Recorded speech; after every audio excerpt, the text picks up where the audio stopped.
국민 라디오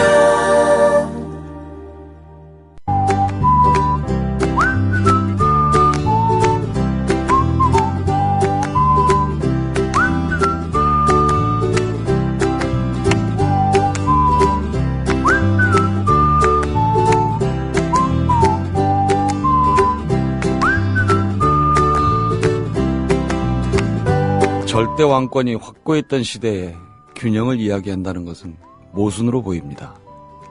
지금처럼 투표를 통해서 정당성을 부여받은 것도 아닌데 말입니다.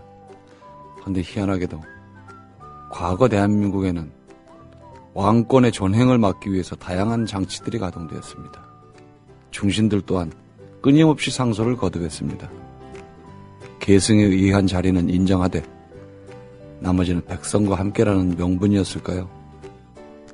국민의 권한을 한시적으로 위임받은 대통령이 외려 폭군만도 못한 짓을 거듭하는 대한민국입니다.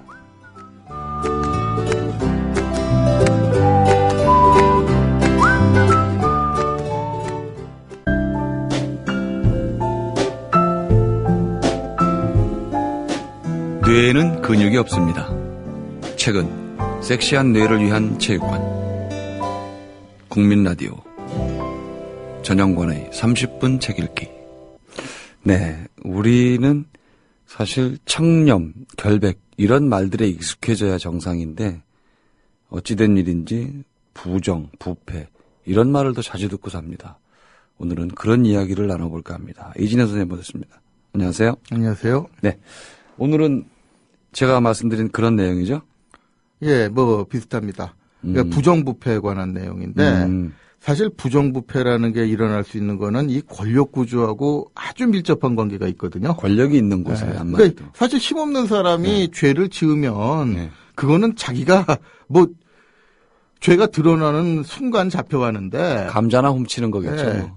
그러니까 큰 죄를 짓기도 어렵고 네. 지으면은 대개 바로바로 응징을 받습니다. 네. 그런데 항상 부정부패 중에 문제가 되는 거는 죄를 짓고도 처벌을 받지 않는 거거든요. 근데 큰 죄 지면. 그렇죠. 죄를 짓고 처벌을 받지 않는다는 얘기는 그만큼 권력을 가지고 있다는 얘기니까. 네, 그러네요.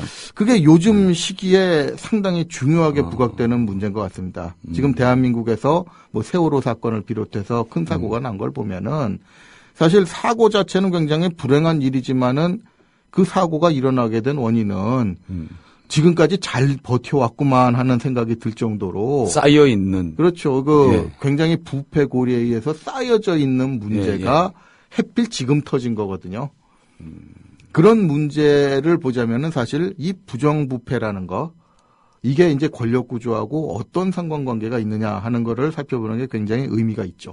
감시하는 제도가 이렇게 잘 돼 있어야 될 것 같아요. 예, 근데 잘 돼 있는 게 문제가 아니라 그 잘 된 제도가 얼마나 미묘한 거냐. 잘 돌아가야 예, 돼. 그러니까 운영상의 미묘한 문제가 굉장히 이율배반적으로 걸립니다. 악용하면 외래 견제하려다가 그걸 거꾸로 보호하는 꼴이 될 수도 그렇죠. 있겠네요. 그러니까 이제 특히 조선의 부정부패가 재미가 있는 게 뭐냐면은 제도는 사실 조선시대하고 많이 바뀌었다고 할 수가 있어요. 그런데 우리가 부정부패를 대하는 정서는 사실 조선시대가 많이 가깝거든요. 뭐 많이 안 다를 것 같아요. 사실 부정부패 자체는. 예, 그러니까 본질적으로 보면 또 다른 게 별로 없고요. 예. 그렇기 때문에 어떻게 보면 고대사나 고려 같은 경우에는 이런 게 좀 구체적으로 잘 안 나오거든요.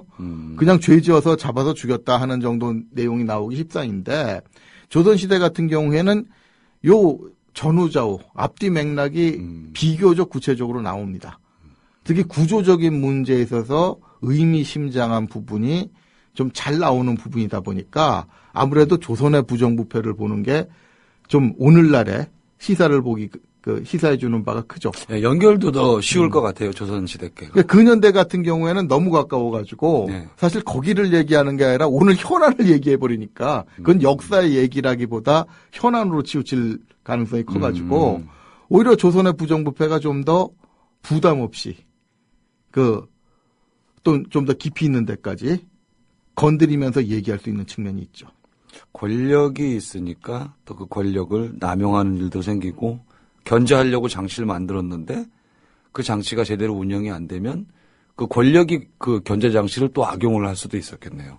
그렇죠. 그리고 이제 그보다 더 재미있는 게 네. 그 권력 구조의 이율 배반입니다. 그러니까 이제 제일 처음 조선의 부정부패 견제 장치에 대해서 얘기할 때는 대간부터 시작을 하거든요. 그러면 대간이라는 거는 왜 만들었을까요? 그거는 가장 큰 권력을 견제하기 위해서 만든 거예요. 그러니까 사실 이 고려시대 때까지도 그 굉장히 걱정했던 게, 물론 이 고조라는 왕조는 나중에 얘기했습니다. 그것 때문에 문제가 된 건 아니지만은 사실 권력의 정점에 올라 있는 왕이 부패해버리면 끝장나는 거죠. 그건 뭐 그 나라가 뭐 어디로 가는지 정말 낭떠러지로 가는 거거든요. 그렇기 때문에 전근대 유교 이념에서도 그 부분에 대한 견제는 굉장히 중시를 합니다. 그러면 누가 견제를 하느냐? 최고 권력자한테. 그러니까 그 권력자한테 그 독주를 견제할 수 있는 장치를 만들어야 한다는 관념이 동아시아에서는 굉장히 오래전부터 발달을 해왔고, 그것이 이제 대간이라는 형태로 그런 자리를 만드는 걸로 나오게 되죠. 참 그 생각 자체가 저는 혁신적이기도 하고 멋지다는 생각까지 들어요. 저 절대 권력을 감히 어찌 보면 견제해야 된다는 생각과 그걸 또 하기 위해서 노력들을 했을 거 아니에요. 그렇죠. 그러니까 동아시아가 어떻게 보면 정치적으로 상당히 그 전근대에는 선진적으로 앞서 나갔다는 측면이 있습니다. 그리고 오늘날에도 이걸 굉장히 주목을 하거든요. 그러니까 이 고려시대 때도 이런 게 어느 정도 이제 중요해졌지만은 조선시대로 접어들어서도 이 대간이라는 제도를 굉장히 중시를 하고, 오히려 어떻게 보면 좀 더 정비를 한다고 그럴까요? 이 왕의 권력을 구조적으로 견제할 수 있는 장치는 상당히 정비한 형태로 나타나기 시작을 합니다. 그러니까 이제 직언을 하는. 네, 그렇죠. 그러니까 직언을 하라는 것만 중요한 게 아니라 오늘날 우리 사회에서도 이제 부정부패가 뿌리 뽑히지 않는 이유 중에 하나가 하라고 말은 해요. 근데 한 다음에 뒤통수 맞고 험한 꼴을 보일 때 어떻게 할 거냐? 아무 대책 없어요. 그럼 그냥 누구 보고 죽어라 이거거든요. 너 가서 바른 말하고 죽어라 하는 얘기밖에 안 되니까.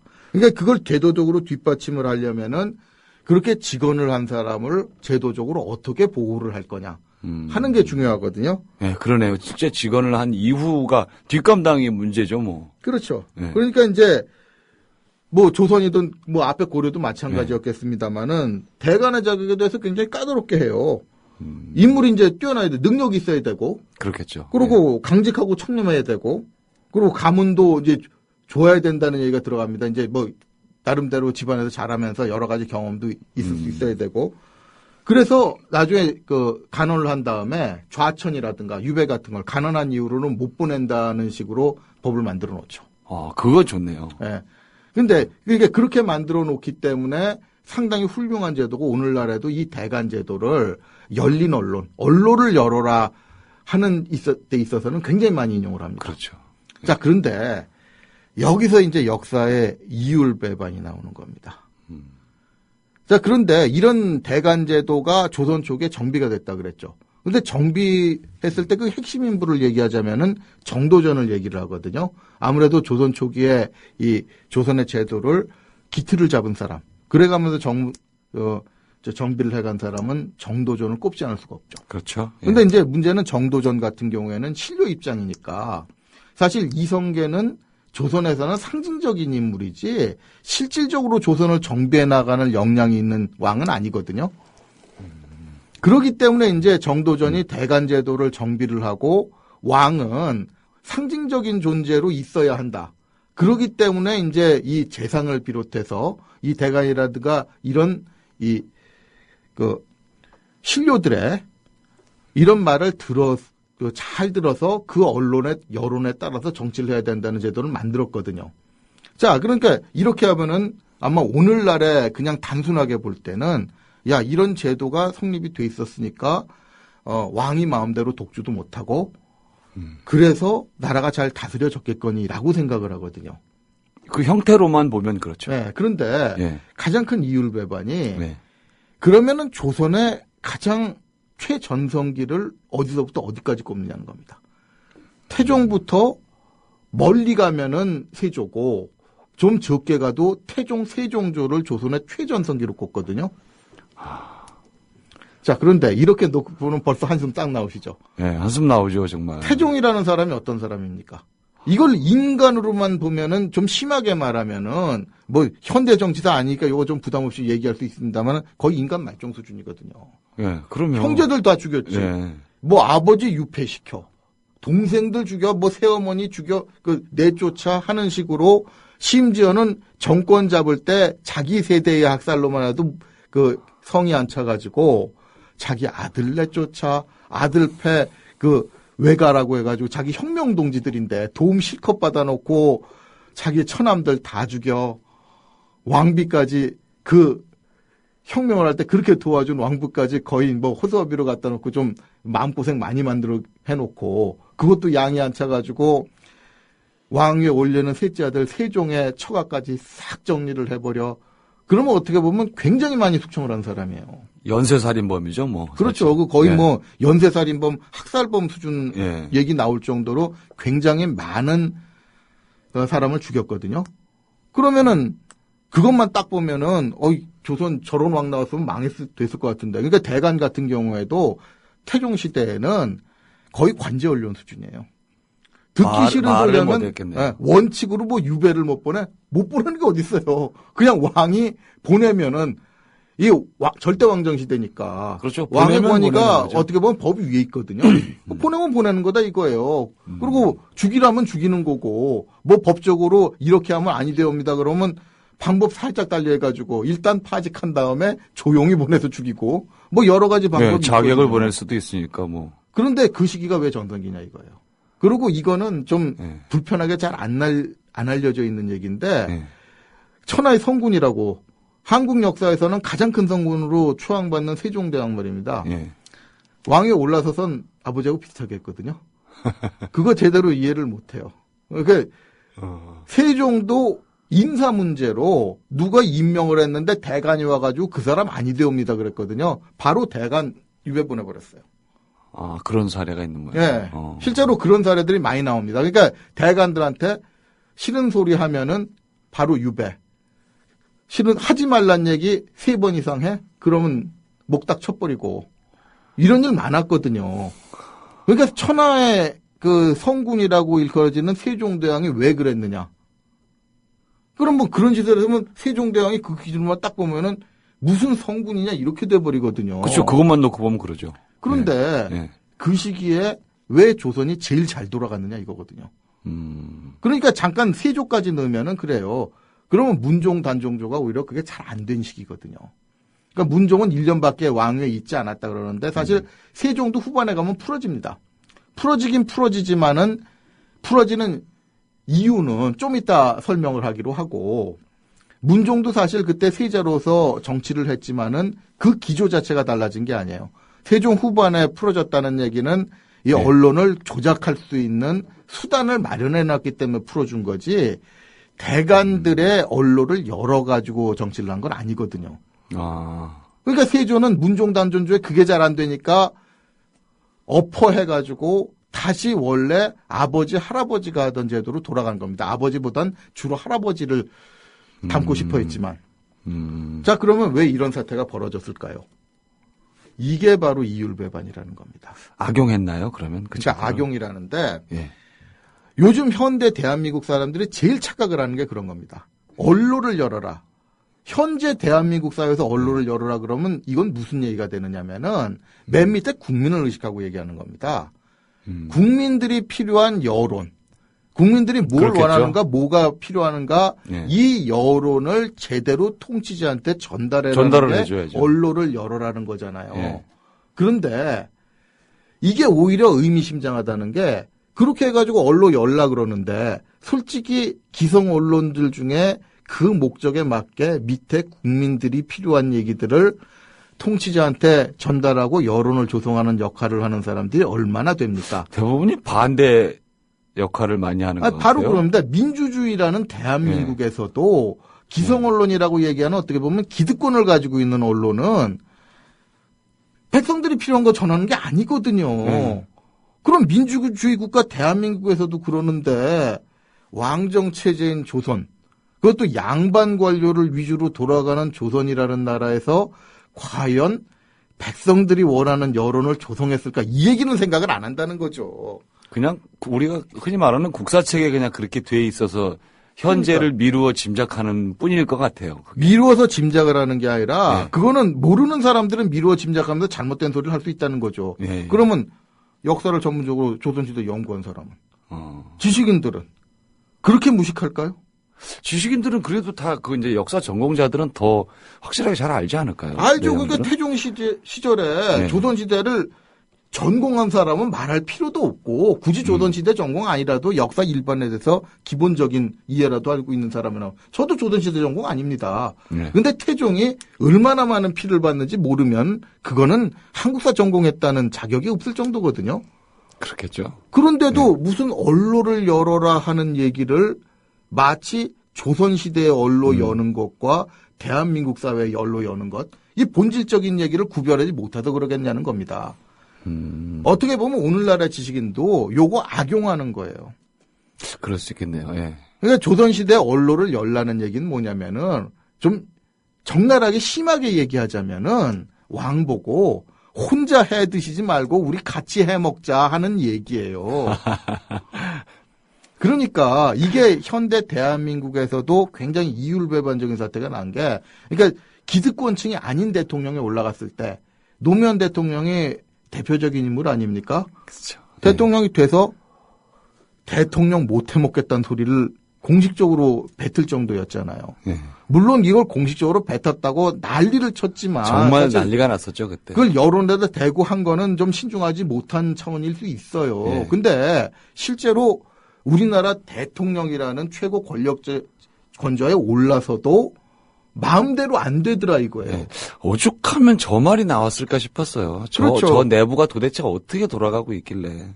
그러니까 이거는 권력 내부라는 게 어떻게 돌아가는지 나름대로 짐작이라도 해볼 수 있는 사람이 아니면은 말꼬리만 잡게 되죠. 예. 대통령이 돼가지고 채신머리 어깨 저게 뭐냐 이런 소리를 하는데 실제로 대통령이 아니라 기관장 정도에만 한번 앉아보라는 얘기죠. 주변에 있는 사람들이 이 기관장에 취하는 그 조치들이 자기가 권력을 잡고 횡포를 부리려는 것일 수도 있고 어떤 경우에는 이 기관이 이렇게 가면 안 되니까 제대로 개혁을 하려는 것일 수도 있거든요. 그렇죠. 그런데 예. 국가건 어떤 기관이든 기득권층은 자기들 이권 건드리는 거는 무조건 용납을 못하죠. 내 밥그릇 건드리면 다 뭐. 그렇죠. 그러니까 이제 네. 그 언론을 열라는 기준이 이 조직을 제대로 돌리기 위해서 제대로 된 정보를 들어라 하는 언론을 열라는 게 아니라 우리 기득권 건드릴 때 내가 반발을 할 텐데 이 얘기 거절하지 말라.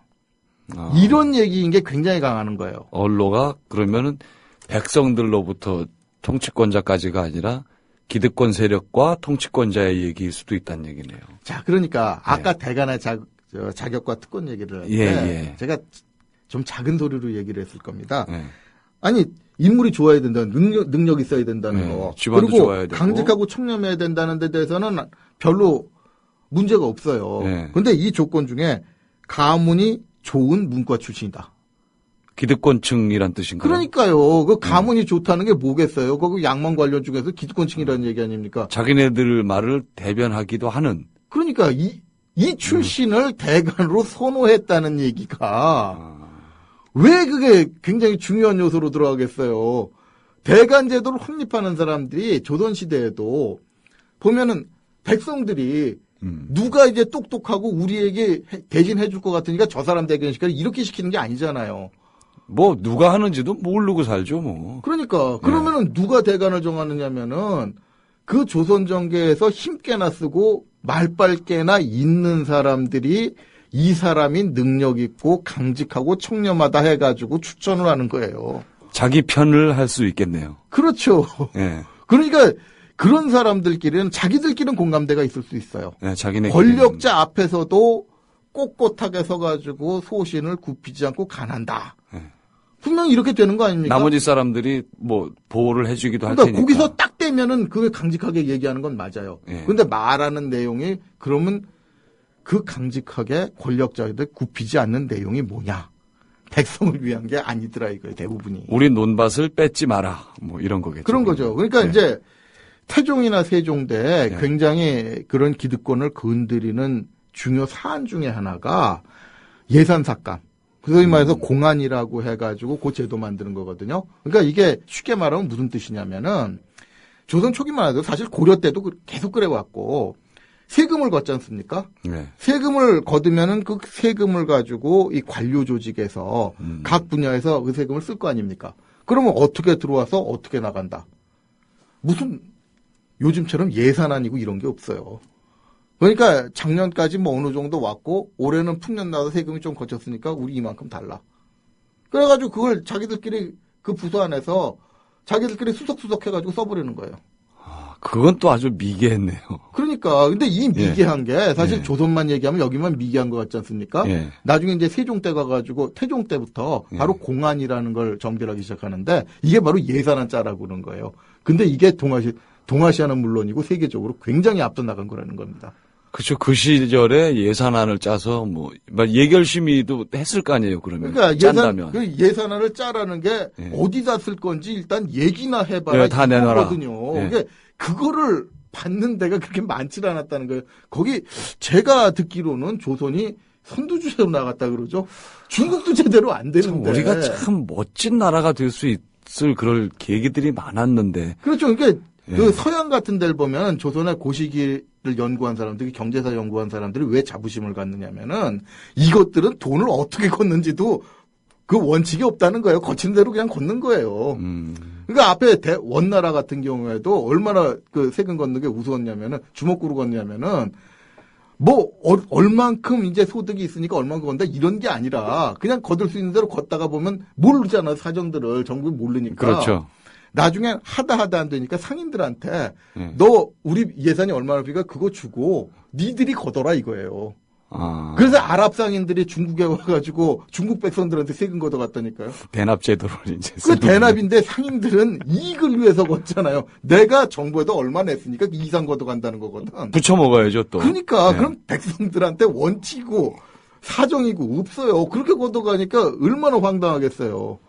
예나 지금이나 백성은 그냥 착취의 수단이고 정권 그러니까. 유지를 위한 그냥 논밭일 뿐인가 봐요. 그러니까 전근대를 그 비판할 때 제일 문제가 바로 네. 그 평등의식이라는 게 없기 때문에 네.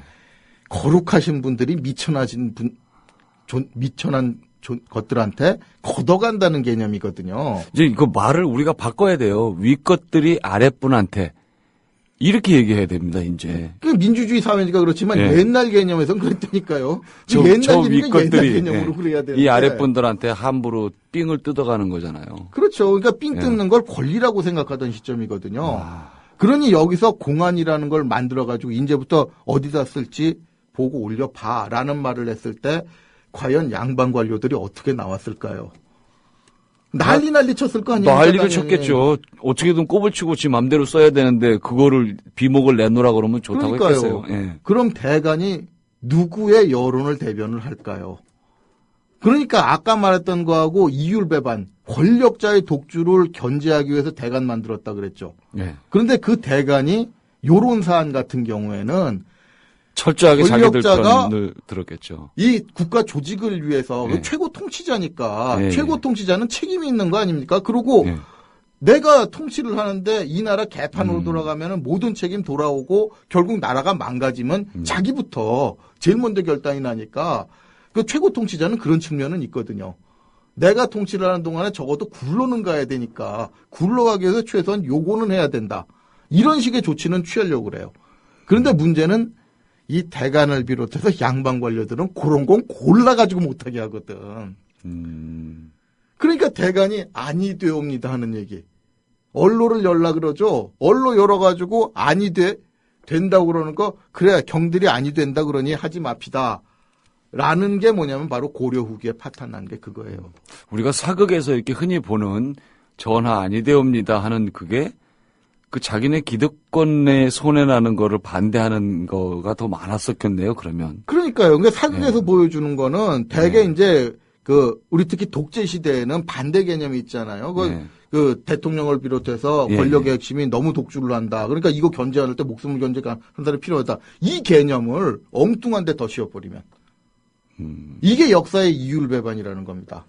저는 그냥 좋은 쪽으로만 봤네요. 계속 그 드라마 같은 걸 보게 되면, 저 때도 저렇게 민주적이기도 하고 직언을 했는데, 왜 요즘은 저런 장관이 없을까? 이런 생각만 하고 봤거든요. 그러니까 그게 역사의 미묘한 이율배반, 그리고 불편한 측면을 보지 않으려는 게 오히려 현대에 악이 된, 굉장히 이 조직사회를 운영하는데 문제가 되는 교훈을 던져줘 버리는 꼴이 돼버리는 거죠. 저처럼 또 모르면은 그냥 좋은 생각만 하고 보는 거예요, 바보같이. 그렇죠. 그러니까 드라마 작가들도 구수준에서 그냥 드라마 써버리거든요. 그냥 그렇게 그거 보고 그냥 그런가 보다 하고 있고.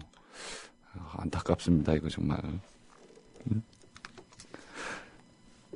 네, 그렇기 때문에 사실 이 역사의 이율배반을 얘기할 때 이제 이 대간제도 처음에 정리하는 게 그 최고 통치자의 독주를 견제하기 위해서 만든 것이 어떻게 보면 기득권층의 압력을 넣는 이런 수단으로 변질될 수 있었다는 거를 전제를 놓고 이후에 이제 변화를 봐야 되거든요.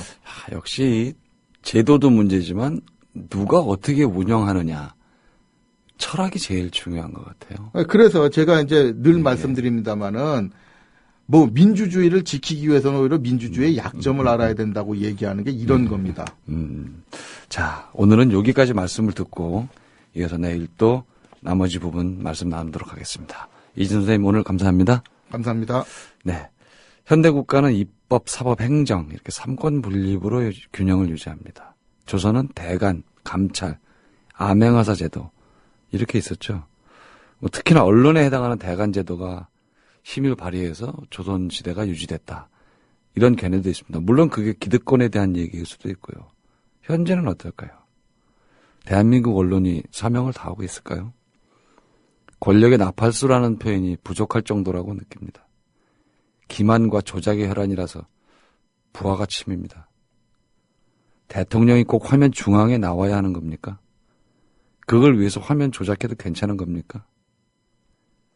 출처도 모를 무인기를 김정은 사진하고 합성해서 내보내는 방송도 뻔뻔하게 지금 계속하고 있습니다. 대한민국이 조선이라면 망했을 겁니다. 불안과 울분이 동시에 부글거리는 시대를 살아가느라고 하루도 편할 날이 없습니다. 지금까지 30분 책 읽기 전영관이었습니다.